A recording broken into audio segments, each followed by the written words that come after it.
মাধ্যমিক স্কুল বন্ধ, আপনি আগেই বলেছেন। বিশ্ববিদ্যালয় অধ্যয়ন বন্ধ, আমি যদি ভুল না করি। তারপরে অলরেডি ইন্টারনেট, আংশিক ইন্টারনেট বলছে বেলেল্লাপনা, এগুলো বন্ধ করার জন্য ইন্টারনেট প্রায় বন্ধ। তারপরে এই তথ্যটা সঠিক না। আচ্ছা, তাহলে আমি আমি কি পত্রিকা থেকে বলছি যে এটা একটু দু একদিন আগের খবর, কিন্তু হয়তো বা আপনি দেখে থাকবেন কিনা আমি জানি না। তারপরে আন্তর্জাতিক সংস্থা বা ওখানে জিও এবং এনজিও, যেখানে এনজিওগুলোতে নারীদের চাকরি ওখানে নিষেধ। তারপরে এখানে নারী এবং ইরানি লেখকদের বই নিষিদ্ধ আছে।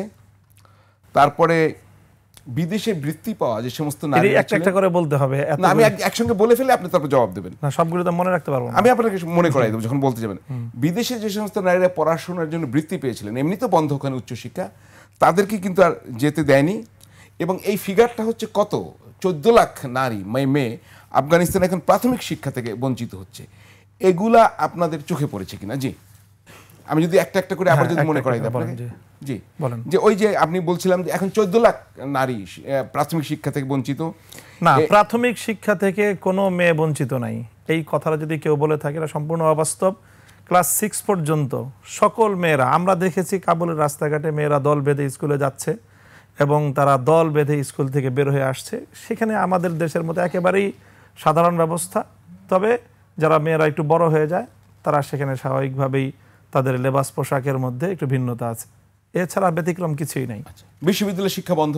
বিশ্ববিদ্যালয়ে শিক্ষার ক্ষেত্রেও ছেলেরা তো সম্পূর্ণ শিখছে, সকল বিশ্ববিদ্যালয় ওপেন আছে। কোথাও কোনো বিশ্ববিদ্যালয়, আমরা কাবুল বিশ্ববিদ্যালয় ভিজিট করেছি, না না মেয়েরা তো যেতে, আমি বলছি মেয়েরা শুধুমাত্র, হ্যাঁ মেয়েরা যেতে পারছে না।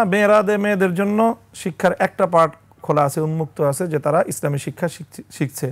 হ্যাঁ, জেনারেল শিক্ষাটা তারা স্থগিত রাখছে, যে তারা এটা পুনর্বিন্যাস করছে, পূর্ণ শিক্ষা কারিকুলাম এবং অবকাঠামো সবকিছুই।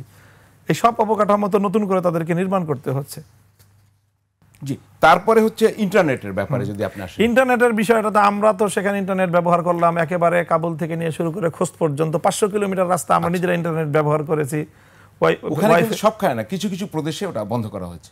এটা হতে পারে, কিন্তু আমাদের 3টা প্রদেশ দিয়ে তো আমি গেলাম, কোথাও তো ইন্টারনেট, নারী এবং ইরানি লেখকদের বইগুলো ওখানে নিষিদ্ধ হয়ে গেছে। এটা তো একেবারে একটা ফালতু কথা বলবো, যে কোনো নারী হিসেবে কোনো লেখকের লেখা বন্ধ করা হয় না। এই জিনিসটা আমাদের গণমাধ্যমে বাংলাদেশে যখন আসছে, আমরা এটা তাদের সকলের কাছে প্রশ্ন করেছি।